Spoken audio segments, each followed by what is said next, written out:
the success of the single Venus in America probably changed your career substantially, career of the band.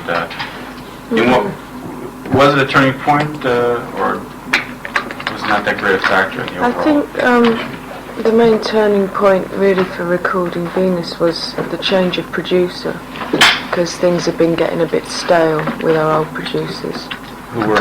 Who were Jolly and Swain, and we've been wanting to leave them for a while, and the record company hadn't really wanted us to, because they saw it as a sort of safe formula, but we saw it as not going anywhere. And we wanted to make dance records, and we didn't feel that they were like dance orientated enough. Mm-hmm. So we chose Stockake and Waterman. And then after sort of Venus, they just become so massive, they seem to have taken over. Yeah, sure. But we actually sort of went to them before that, and I'm glad, because we worked with them in a different way to the way that they work with virtually every other group that they handle. Getting to the second point of this question there, what sort of a turning point was it for you?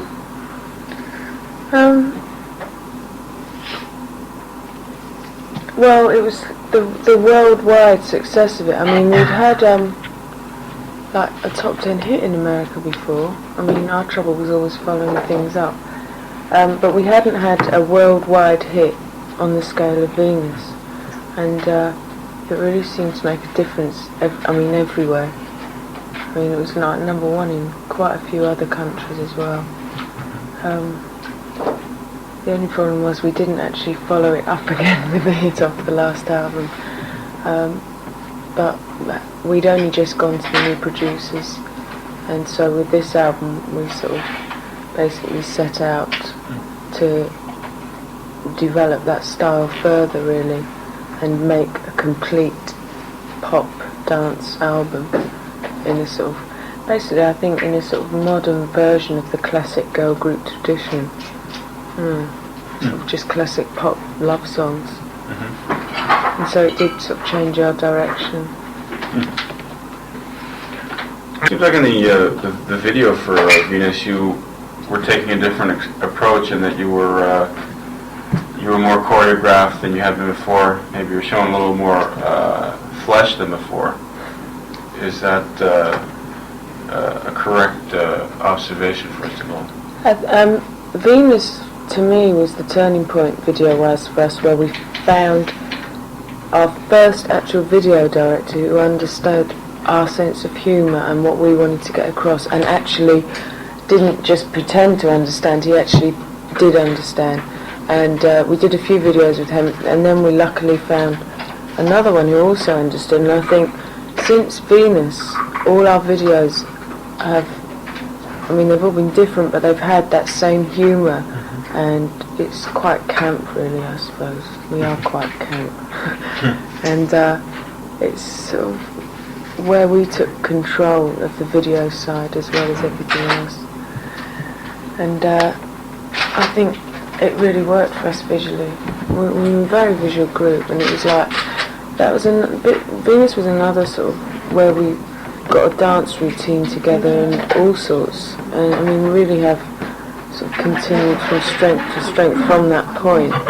And it did really start in that video. Yeah. Do you think early in your career you would have had objections about doing something like that? All we've ever done really is what we feel like doing at the time. When we first started, we were sort of, I suppose we were quite naive. We were teenagers, and at the time I dressed like a bit of a tomboy, really, but it was girly as opposed to womanly. And now I'm not a teenager anymore. You know, I'm a mother, and I'm in my mid-20s, and I'm not a girl. And I think that it's just part of maturing. I mean, whether it's sexually or anything else, it's just part of growing up and developing. It's not a strategic plan, let's play on the sex angle or anything. I feel that that's just developed naturally as we've grown up. Do you think there's been any change in the band's outlook? Because it seemed like not too long ago you guys were kind of objecting to being treated like just simple pop idols, girl singers? We're objected to being treated as simple. Mm-hmm. I mean, the only thing we never objected to being like sort of the pop idol or whatever that was. It's just when people think automatically if you're a girl that you're thick, that you've got someone controlling you, that you can't possibly be doing it on your own. And I mean, we managed ourselves for 4 years and we started the whole thing off ourselves. And it was really annoying when people used to say, oh, you know, so who dresses you and who decides what you do? Because, really, no one ever took any notice of the fact that we might write our songs or, you know, pick who we work with or, you know, do everything. And that's what we objected to, really. And I must admit, we went through a stage where we moaned about it a lot, and we just came across as moaning old bitches, you know. And it didn't work in our favour. And we also, I think, in an effort to overcome that, made more serious music in a way. I don't really, I'm not embarrassed of any music we've made. I think all the music we made was good, but I feel that with this last album, this is what people want from us. I mean, that's the sort of group we are. That's what we're best at. We're best at performing, entertaining. We're really good entertainers, I think. And people don't want to hear Bananarama writing political songs, which was a thing we did against all that.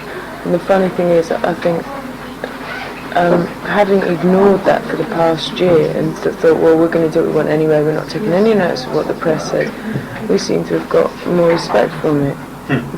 I suppose it's just because of being more successful. It took you a while to kind of become comfortable with your position now as like entertainers, minus political elements. I just think we were very naive when we started off, and we made a lot of mistakes along the way, and now we found our feet. It wasn't a case of coming to terms with it, it was a case of learning. And I feel that's, I mean, the thing is, we were basically overnight successes from doing nothing. We suddenly had a top 5 record, no material, no experience. I mean, we hadn't sort of played clubs for like 10 years trying to get a deal.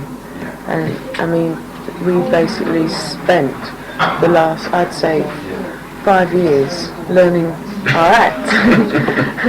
And it took us at least 3 years to actually realise it was a job. Because the first 3 years was just a big joke, just having a laugh, which still is. As much as we can make it, you know. I think apart from a bit of a down period in the middle, basically that's what we are, enjoyment, entertaining. Now that you come this far and you're where you are now, how do songs like Cruel Summer and Rough Justice seem in retrospect?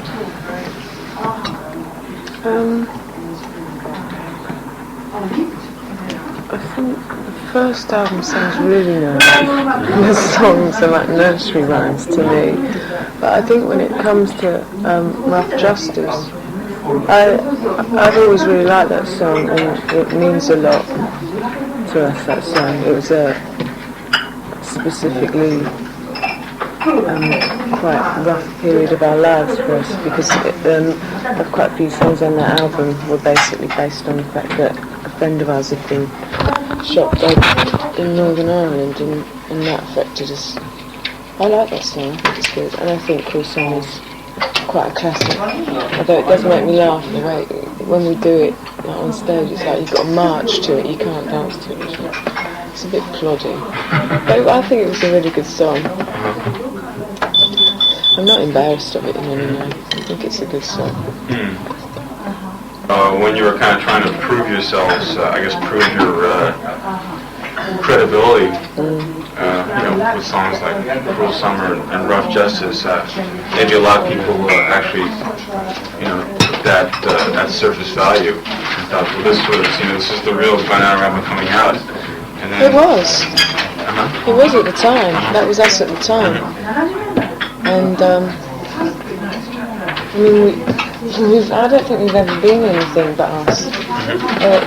It was just part of our development, and it was when we did Venus, I think we discovered how much we actually enjoyed performing those sort of songs, and I really do think that people see that. I mean, I really enjoyed making the last album, and we did it quite quickly, and we had a really good time making it, and I think it makes me happy. And the thing is, there's room for all types of music. There's room for the Smiths, there's room for heavy metal, and there's room for pop music, and that's what we're best at. But we've never been anything but ourselves. That's why we've made so many mistakes. Told you. How did you? What was the greatest turning point in terms of coming to grips with this? Adopting the stance as entertainers. Like you went out and got Stock Aitken and Waterman, but what? No, it wasn't. I mean, they in a way sort of helped give us the tools to be able to do it. I don't know. It just suddenly seemed to come together, and we thought, suddenly I think we were looking good, and we were just more organised. I don't really know how. It just sort of developed, and we started like doing routines and things for our own amusement, because we got a bit bored jumping up and down next to each other. And when you're like three front people, it's much harder to be together than having one. If you're one person, you can just go out and you can do a show and just sing and get the audience in. If you're three people and you're all like going out there on your own, it's just like getting everything together as a team. And it just suddenly, with Stock Aitken and Waterman and the three of us, it just clicked. I can't really explain. And on top of that, we seemed to get a team of people around us who were working with as well. I mean, we got a manager, which was a good thing, because we'd had a lot of trouble with managers before for various reasons, mostly due to the fact that they were sort of a bit rock and roll for us, and didn't understand we weren't that sort of group. Plus the fact we were girls, and it was that sort of condescending attitude towards girls that there is in the music business. Or there has been, not recently I don't think, but there was. And we just basically got a lot of friends in that we enjoyed working with. Choreographer, dancers. We didn't even use dancers first of all, we just used friends. Because, we're not dancers. And we worked at it, we started like dancing every day and, making an effort to just get everything together. It was like, we got to a point where I think we were sort of drifting, and we thought, we've either got to do it or stop, and we weren't really enjoying it. But I've never enjoyed it as much as I do now. It just because I feel confident now, and I feel like we know what we're doing and we know what we want. So it just sort of happened, and we worked really hard. American management until Venus. We didn't have any management in America. I don't even know how we managed to have it before that, because you really can't get by. We were really, really disorganised basically, and then we got just the right people around us, and that was it. Okay. Back on your career there, you get the feeling that had you debuted in America rather than England, you may have had much greater success there, because you kind of debuted in England on the heels of the new wave thing. And as a result of that, people tended to compare you with what was happening at the time, saying, well, they're obviously not serious, and they shouldn't be taken seriously. Whereas in America, even the average dance band has a very respected position within the there's a different attitude in England to virtually everywhere else in the world, I think. They don't readily accept well, they didn't at the time. The trouble was at the time they didn't accept that pop music was good enough. It wasn't just good enough to be a pop group. Whereas I think in America they've always just accepted that if they like the record, they'll buy it. You know. Whereas England, they too tend to be really snobbish. And you think you were the victims of snobbery then? I think we were, yeah. And you still are? I think the problem was we took it too seriously ourselves. It doesn't really bother me now. I think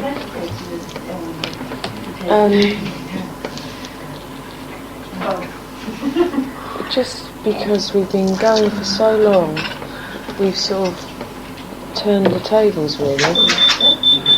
We've had a certain amount of success now, which means it's like we're in England, we're just like a little institution. Everyone knows us. We've been going for years.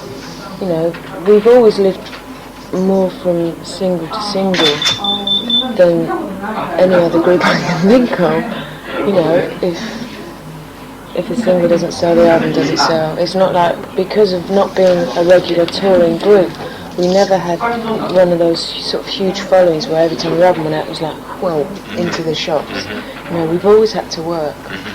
I don't know why that is. I don't like that. You know, but that's the way it is. It's this album sold really well for the fact that it's got 4 hits on it, and it's been our biggest one to date. But I don't think it's like the English, you know, they used to be terrible. It's like we used to get people like coming up to us and saying, you know, I really like Bananarama, but I'm a bit embarrassed to tell my friends. It's like because we didn't mean it. I don't know why it was. But it's like there is definitely a big snob in English music until Stockache and Waterman recently really have just like brought pop music back to the charts with a bang, and now you can't get away from it. And in a way, it sort of goes too far sometimes.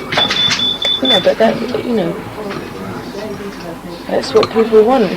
People want to be made to feel happy and want to go to a disco and dance to happy music. That's fine. I mean, sometimes I listen to pop music, and sometimes I listen to the Smiths or Roxy music, depending on what mood you're in. And I just think it's not embarrassing anymore, and kids are back to buying pop music. It's sort of like the 70s again, I think.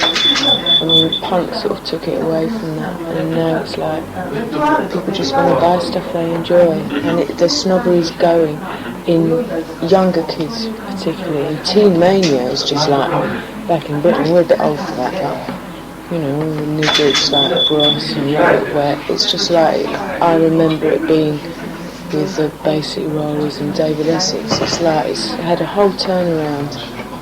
Sort of 10 years ago, it's hit London again, and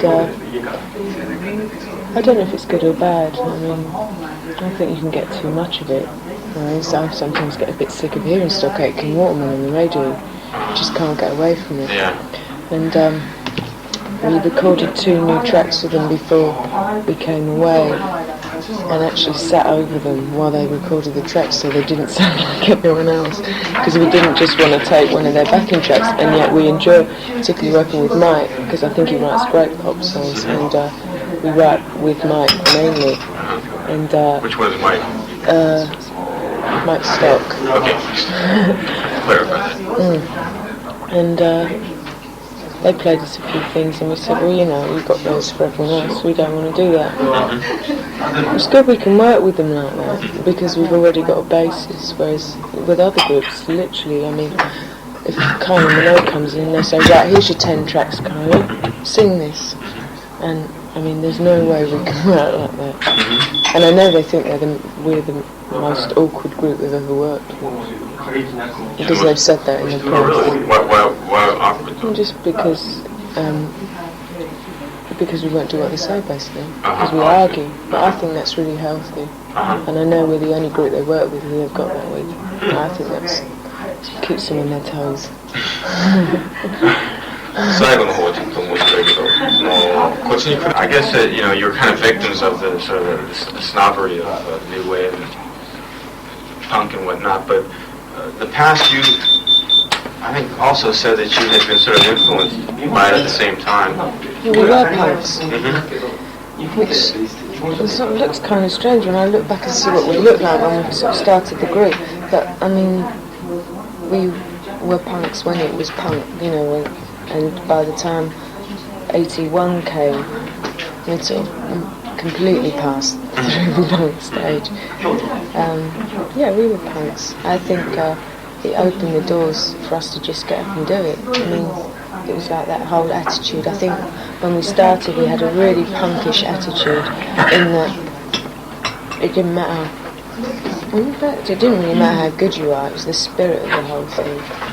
And first of all, they loved us for it, you know, it's like we just had the cheek to just get up and off the street and just do it. And then the next minute they're slagging you off for the same thing. Well, they haven't paid their dues and they can't sing, they can't dance. I mean, at times I've heard that. You know, we have paid our dues now, I think. And we can sing and we can dance. So, you know, it hurts.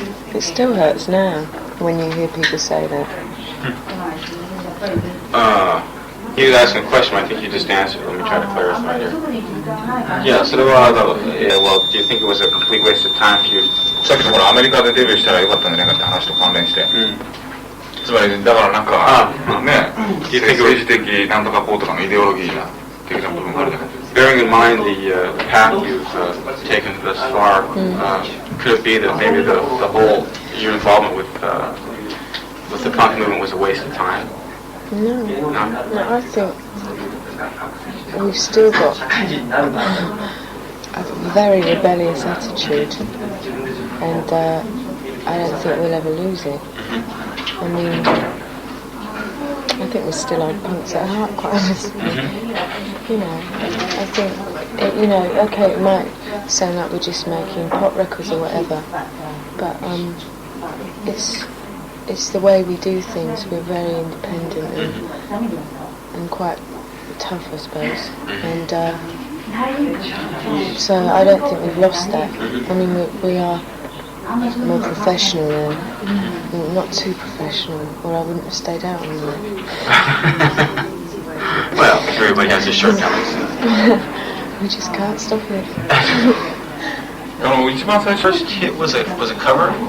The first hit in England was where we sort of backed the Fun Boy 3 on a cover version. What was that? It Ain't What You Do. And then they produced and did backing on our single, Really Saying Something. The reason we did a few cover versions first of all is because, like I said, we had no material. It was just fun. Just for fun. Yeah. A cover version there. You didn't feel at the time that it would be regressive? And we did one on this album as well, just because they're songs we wanted to record. It would have probably been, well, it would definitely been more satisfying if one of our own songs had got to #1 in America. That was, well, it wasn't really a down point. You can't really have a down point for #1, but it was. I wished it was something a bit more sales. But Venus is a song that we've done right since we started. We just never got around to recording it. We always wanted to, but I mean, we never wanted to do many cover versions. Although, I mean, there's loads that we could do. I mean, I enjoy singing other people's songs, old songs.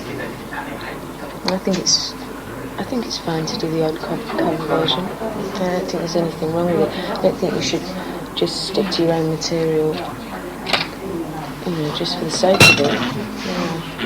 I don't regret it. Do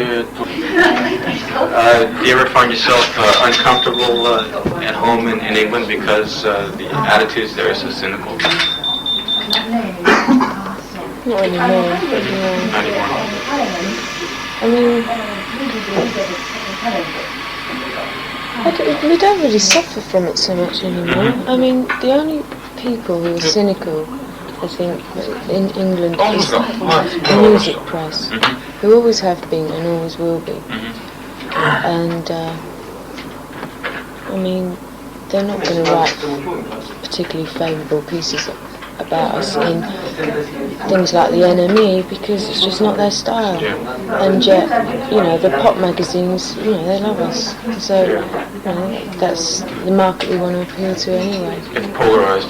Yeah, I mean, even the NME has written the odd good thing about us recently. Really? So, yeah, they're not as bad as they used to. And they have digs at everyone. And it's not just us. Yeah. So, Well, there has to be but the thing is, I think the press, the music press, has absolutely no effect whatsoever on record sales. Otherwise we wouldn't sell a thing, or we wouldn't have sold a thing. So why should I care? Mind you do tend to bear grudges against certain journalists and bear their names in mind for when you meet them. Oh yeah, you were the one, weren't you? When you've had a few drinks in a club. That's right, I'm sure. The criticism to the effect that Stock Aitken and Waterman have sort of monopolized the British pop charts and made them rather boring. How do you respond?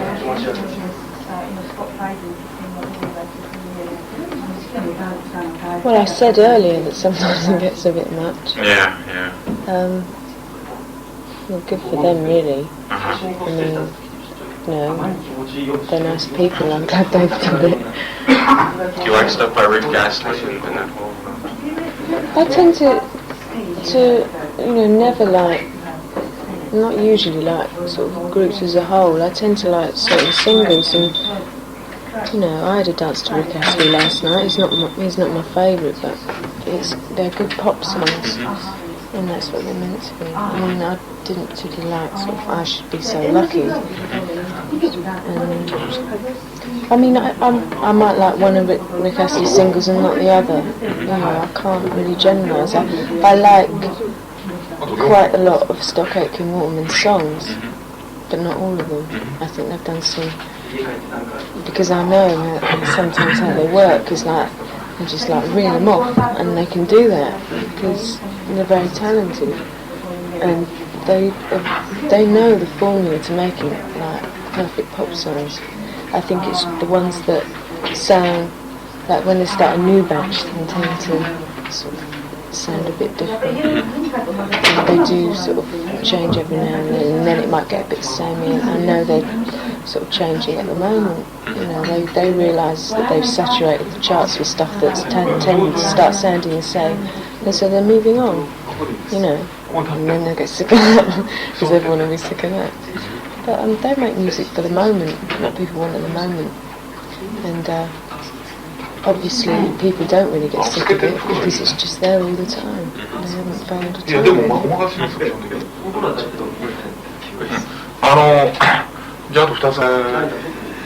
The band is gonna live on a long time. Well, I can't see it stopping. I mean, I'd never thought we'd been going this long anyway. I mean, it's getting on for 7 years now, 6 years. And I'd never believed that when we started. I mean, I'd sort of sit and say, I can't do this when I'm 30 or whatever. But, I probably will be. I don't know. I mean, we overcame Siobhan leaving, and it hasn't really affected us at all. I mean, obviously, we were upset. I mean, it's like breaking up a little partnership. And we could never have just got anyone in. I mean, Jackie is like the perfect replacement because we've known her for 8 years, and she's got the same attitudes, and that's what it all. I think as long as it's enjoyable, that's how long we do it. じゃあ最後の質問なんですが、お母さんだったね。この人が？そう。この人が？そう。そう。You had a child? Okay. You want to know, are you a good mother now? Yes, I'm a good mother. I'm a very good mother. I provide for my child. That's right, you're the breadwinner as well. Yeah, and I mean, most mothers work these days. I mean, I know I have to go away now and go, but we don't travel that much. And I'm a very good mother when I'm at home. Very patient. How old is your child? He's 18 months. What's that bad? I think he's improved me because he stops me from being in bad moods, you know. Oh, yeah. I wake up in a foul temper in the morning and he just smiles and you feel fab. It's brilliant. You learn patience. With him. Justified. Yeah, what it is. Okay, that'll do it then. I guess get a couple of pictures then? Mm-hmm. Yeah.